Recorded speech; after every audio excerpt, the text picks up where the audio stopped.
बरेली में आज youth power ने शहर विधायक को एक ज्ञापन सौंपा है, जिसमें उन्होंने मांग की है कि बड़े बाजार में जो ये पुल बनने जा रहा है उसको लेकर काफ़ी दिक्कतें व्यापारियों को तो होंगी, इसी के साथ ही आम जनता को भी होंगी। इसके माध्यम से उन्होंने ये भी कहा कि कहीं ना कहीं ये पुल की जगह कोई और विकल्प यहाँ पर बनाया जा सकता है, जैसे कि ट्रैफिक का नियमों का सही तरीके से पालन कराया जाए, बड़े वाहन नहीं आने दिए जाएं। वहीं इस बारे में अधिक जानकारी देते हुए शहर विधायक अरुण कुमार ने कहा, जो ज्ञापन दिया इस बारे में क्या कहना है आपका? यूथ पावर के अध्यक्ष भाई गौरव सक्सेना और इनके सभी साथी आए हुए हैं मेरे पास। इन्होंने मुझे ज्ञापन दिया है, मैं इस ज्ञापन का अध्ययन करूंगा और इसके लिए उचित फोरम पर इनकी बात रखूंगा।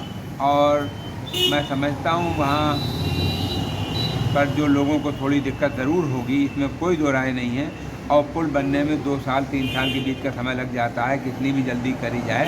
तो भी हर पुल जितना भी बना है उसमें पहले उम्मीद होती है जल्दी बनेगा, लेकिन समय थोड़ा लग जाता है। और उस बीच में वहाँ के दुकानदारों को वास्तव में परेशानी बहुत ज़्यादा होगी। और कोरोना से अभी निपटे ही हैं लोग, और इनके ही परेशानी नहीं बल्कि इनके यहाँ जो काम करने वाले हैं, क्योंकि यह खर्चा कहाँ से निकालेंगे, उनको रिटेंचमेंट करना पड़ेगा।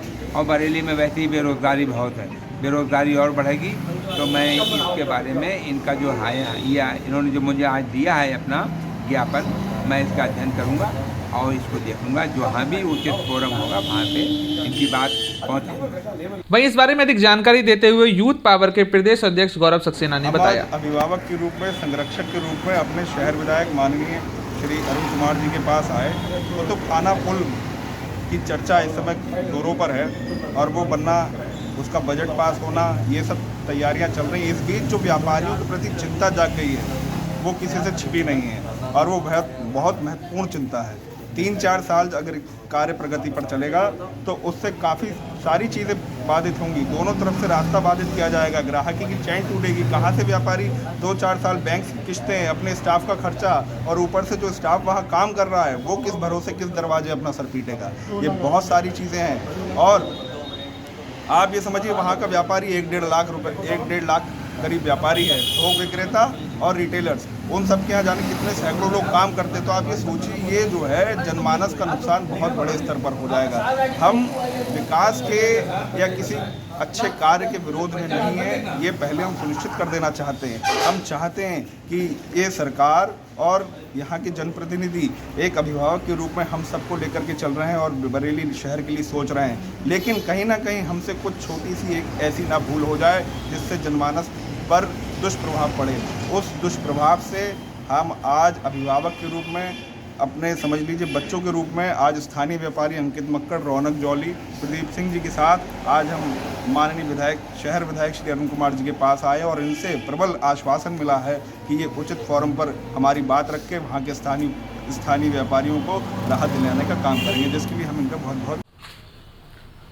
गौरव जी, जानना चाहेंगे जो आज ये आपका जो ज्ञापन था किस संबंध में था और क्या आश्वासन मिला है आपको?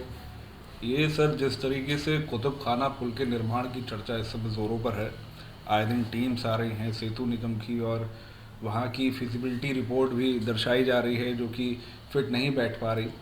और इन सब तमाम चर्चाओं में वहाँ के व्यापारियों में एक चिंता का विषय बना हुआ है, वो अपने भविष्य को लेकर चिंतित हैं। क्योंकि आप देखेंगे इस समय शहर के चारों तरफ पुल का निर्माण हो रहा है और कोई भी इससे अनूठा नहीं है कि उसको मालूम ना हो कि पुल बनने में जो कार्य बाधित होते हैं, दोनों तरफ से रास्ताएं बंद हो जाती हैं। फिर चूँकि कुतुब खाना बाज़ार की बात आती है तो कुतुब खाना बाज़ार, आप कोई भी त्यौहार ले लीजिए, कोई भी शादी समारोह ले लीजिए, तो हमारी महिलाएं सबसे पहले कुतुब खाना बाज़ार की ओर रुख करती हैं। अब जब ये सब शुरू हो जाएगा तो दोनों तरफ से रास्ता बंद होगी, आना जाना सब बंद हो जाएगा, ग्राहकी की चैन टूटेगी और वो ग्राहक इधर उधर जाएगा। अब आती है बात, वहाँ का जो व्यापारी है उसके ऊपर काफ़ी सारा कर्जा है, क्योंकि हम जो भी व्यापार कर रहे हैं वो रोटेशन मनी का है, तो बैंक्स का लोन है। फिर वहाँ पर जो काम कर रहे हैं सैकड़ों लोग, उनके परिवारों की तनख्वाहें हैं, उनके परिवारों का भविष्य भी वहाँ से जुड़ा हुआ है।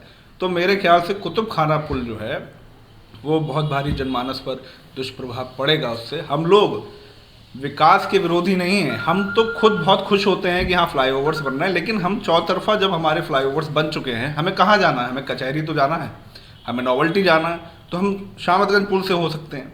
चौपले वाले चौपले पुल से आ सकते हैं, लेकिन जो कुतुब खाने के स्थानीय लोग हैं जो अंदर गली मोहल्लों में रहते हैं वो वैसे भी गली मोहल्लों से निकल सकते हैं। अब वो लौट के कुतुब खाना पुल पे चढ़ के फिर तो नहीं जाएंगे ना सिविल लाइन्स, तो मेरे ख्याल से कोई औचित्य नहीं है।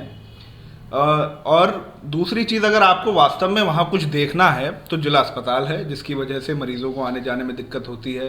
लेकिन वहाँ के व्यापारी ने, मैं आपको आज बात बता रहा हूँ, एक्स्ट्रा लड़के रख रखे हैं वहाँ पे जाम हटवाने के लिए, जबकि वो काम पुलिस का है।